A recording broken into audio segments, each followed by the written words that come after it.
Хёригийн синдром гэж туссан заяо. Бүх нэвтрүүлгээр бүх ингээд телевизийн юугаар ингээд хёриг л гардаг. Тийм байж л те. Тэгэд өөрөө ихтэй угаасаа амар тасарсан царайлах хөхөн л те. Самэ цаануу гадаа өнөдөр бүр айгу гоё юм. Таны амьдарч байгаа газар ямар хөө байна? Хүүтэн байна уу? Дулаахан байна уу? За би өнөөдөр болохоор штэ 1990 оны сүүлээр 2000 он ихэнх үед жинхэнэ самарч исэн нэг дуучин ихч байна. Уг нь бол одоо 45 настай мөртлөө одоо хүртэл түүний дууг ашиглаад хүмүүс TikTok, YouTube болон Instagram-ийнхаа одоо жижигэн рeel хэсэг дээр энэ хүний дууг стил ашигласаар байна. За яагаад ингэж хизээч мартагддаггүй ийм алтартай хിവэрэ байсаар байна гэд ингэж ажиглаад исэн чинь энэ эмэгтэй маань 2003 онд бол бүр ингээд өөрийнх нь 10 минут гэдэг дуу жинхэнэ од болчихсон юм байна. Тэгээд энэ эмэгтэйгээс болоод Хёригийн синдром гэж туссан заяо.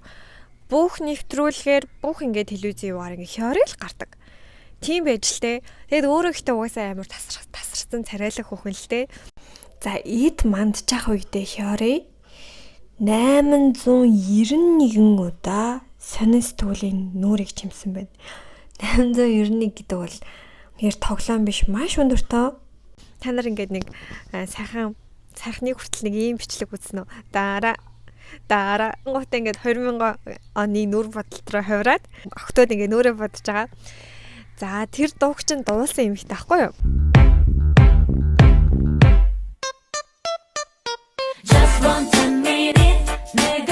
За тэгвэл нэгдүгээр генерашны хамгийн хүсэмжит бүсгүй Итгёл үндэсний дагна гэж нэрлэгдэж явсан Хёригийн намтрыг та бүхэндээ ярьж өгье. Хёри аав ээжтэйгээ эгч дүү нартайгаа үсчний газрын арын өрөөнд жижигхэн умгар өрөөнд амьдардаг байсан. Тэгээд Сөүлд орж ирэхдээ тэд гар дээрээ 500 вонтой байсан байна. За 500 вон гэдэг чинь Монгол мөнгөөр бараг 1400 500 төгрөг гэсэн үг байхгүй юу? Энэ нь 6 амбултай гэр бүлийн хувьд бүр хаанаач хүрэхгүй гэдгийг та бүхэн надаар хэлүүлдэггүй ойлгож байгаа байх. Амьдралаа төхнөөлөхийн тулд аав нь хүмүүсээс дандаа мөнгө зээлдэг, тэр нь бас үнэхээр дарамттай байсан. За гэхдээ мөнгөний асуудлыг бол хүмүүс даваад гарч болдог. Гэтэл аав нь бас нэлээд ширүүн дөрөн харьцаатай гэрийнхэнтэйгээ маш ууртай харьцдаг. Тэгээд уурлахаараа бүр хүчтэй цохоод авдаг байсан талаар хожим тэр дурссан. Тэгээд ааваасаа маш их айдаг байсан гэж тухайн үед аавдаа гомддог байсан ч гэсэн хожим аавыгаа үзэн ядах шалтгаан нь болоогүй. Яагад гэвэл Сөүлд шилжиж суушин шинээр амьдрал зохионо гэдэг угаасаа тийм амархан байгаагүй бах. Аав маань стрессддэг байсан байх. Тэр миний амьдралын нэг хэсэгт сорив үлдээсэн нь үнэн.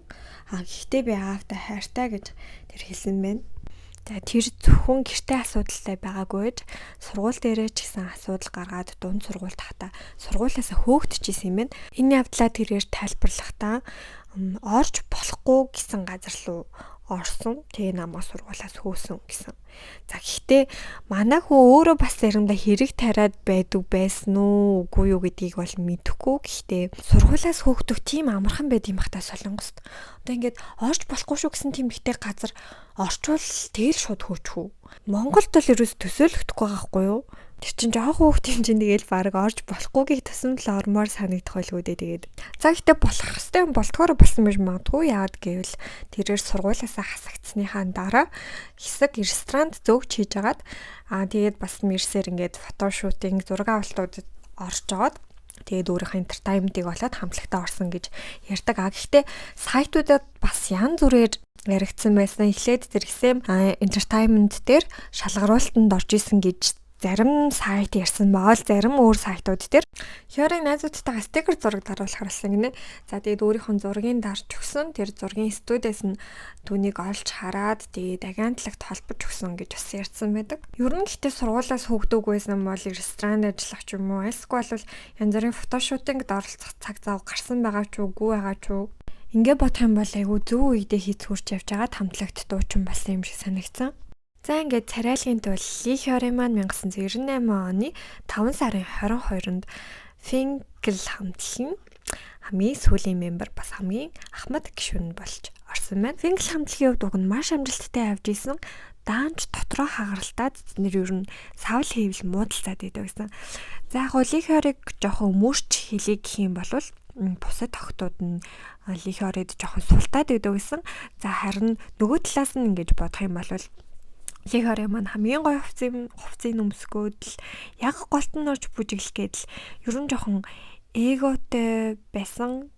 Тэгээд яг энэ нь үнэлтэд бус гişүүд нь энэ мэдээж таалагдахгүй шүү дээ. Тэгээд нэг удаа кампинг клуб дээр байхдаа энэ талаараа бид нар ярилцсан юм байна.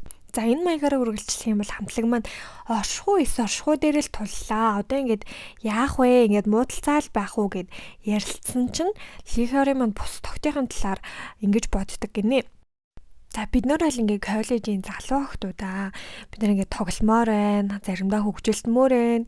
Тэгэхээр нөгөө хоёр гишүүн маань одоо лежен гэдэг охин нь болохоор Солонгосын цэргийн офицерын охин, нөгөө Сүн Гюри гэдэг өөр нэг гишүүн нь болохоор пастор хүний охин юм байна л та. Тэгэхээр тэр хоёрлаа ингээ бүр хоёлаа амар дууга хураачдаг. Нэг үгээр хэлбэл ерөөсө vibe нийлэхгүй байсан. Маргаалтаа зогсохгүй манай эдвэбиндээ бас гар хүрдэг байсан байна. За яг олон тохиолдлыг нь бол мэдгүй. Нэг удаагийн ингээ тохиолдлоо ярьсан нь болохоор лихорэ нэг удаа жоохон уучиж л тэгээд бөөлцсөн юм байна. Тэгээ бөөлччүүд ингээ жоохон дотор нь муухай байсан болохоор ингээ жоохон хоцроод очиж л тэр өдрөө ядчихад гаалаад ингээ хамгийн нөгөө нэг гоё хувцсыг өмсөд очиж. Тэгээд тэгсэн чинь нөгөөд нь хоцорч ирсэн. Тэгснээ ингээд хамгийн ингээ гоё хувцсыг авч өмсдөг. Гээд нөгөөд нь уурлаад тэгээд за гайгүй байлгүүдээ гээд юм идгээ байжсэн чинь үснээс нь одоо хин яг төрүүлж үсцнийг мэдэхгүй байна. Ямар ч л байсан гэсэн. Яг нэг жижигхэн асуудлаас болоод хоёулаа үстэлцээд авсан гэсэн. Тэгээд менежер нь яг явах гэжсэн гарч ирж салах гад бөөл юм болж исэн юм шиг байна.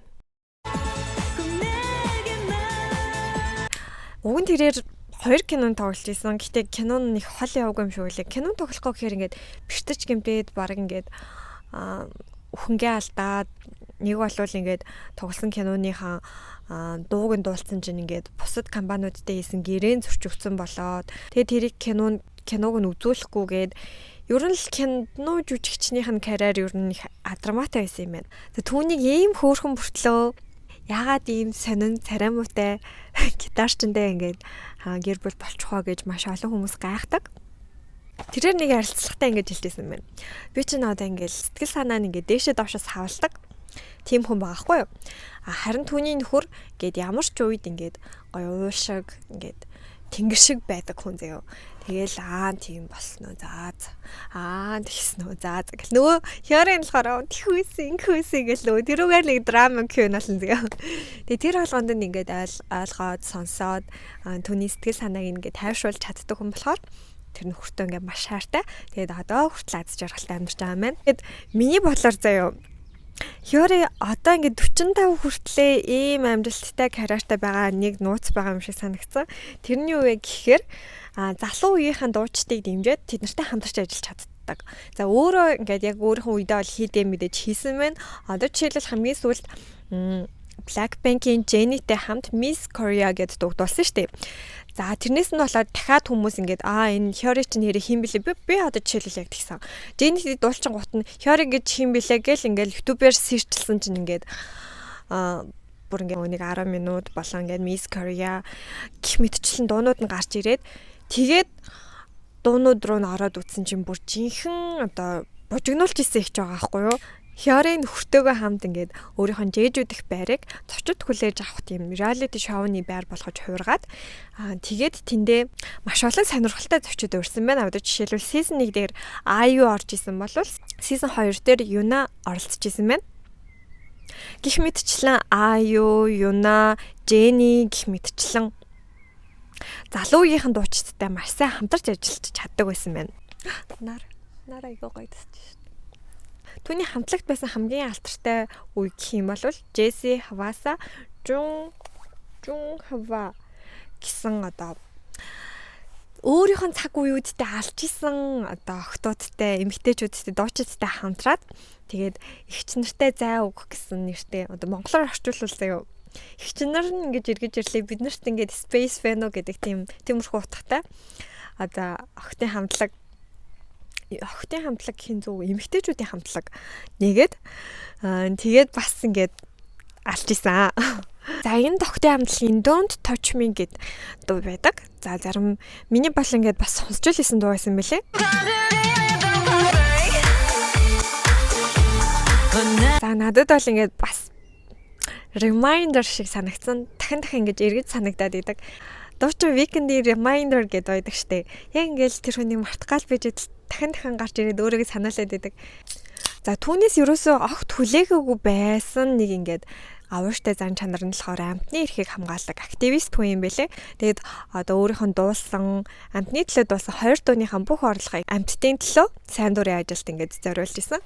Өртөөгөө бас ингээд амтныг хамгаалах сайн дурын ажилд зориулсан дууныхаа үг бичих одоо үйл явцдаа нөхөртөөгөө танилцчихсан юм билээ. Тэгэхээр ингээд ямар нэгэн ингээд зүйлийн төлөө сайн зүйл ингээд хийх гээд явж байхдаа тэр хоёр танилцсан гэдэг нь надад бас маш гоё санагцсан. Бас ингээд махад идтгүү зөвхөн далайн гаралтай хүн сэргэлдэг одоо загас юм уу далайн хүнсүүд байдаг шүү дээ. Тийм хүн сэргэлдэг. Газар дээр байдаг хөхтэй амьтдын махыг ерөөсө хэрэгэлдэггүй юм байлээ.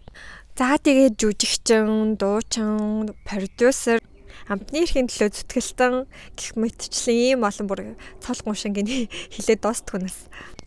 Энэ хүртэл бичлэгтэй мөн цуг байсан та бүхэнд маш их баярлалаа. Тэгээд хэрвээ бичлэг мань таалагдах юм бол лайк дараад, шеэр хийгээд бас комент бичих юм бол би маш их баярлалтай шүү. Хатанаар айгуу гоё ээж байна. За тэгээд бүгдээрээ Дэвид минь сайн авцгаагаарай. Тэгээд та бүхэндээ амжилт хүсье. Дараагийн бичлэг хүртэл баяртай. Бонус мэдээлэл болгож хэлэхэд Лихёрын маань Таянгийн эхнэр Минхёрытой бас яг үдтэй харагддаг. Тэгээд зөвхөн надад ингэ санагдаад байгаа мó мэдгүй нэр нь хүртэл яг үдтэй Лихёры Минхёры гэдэг.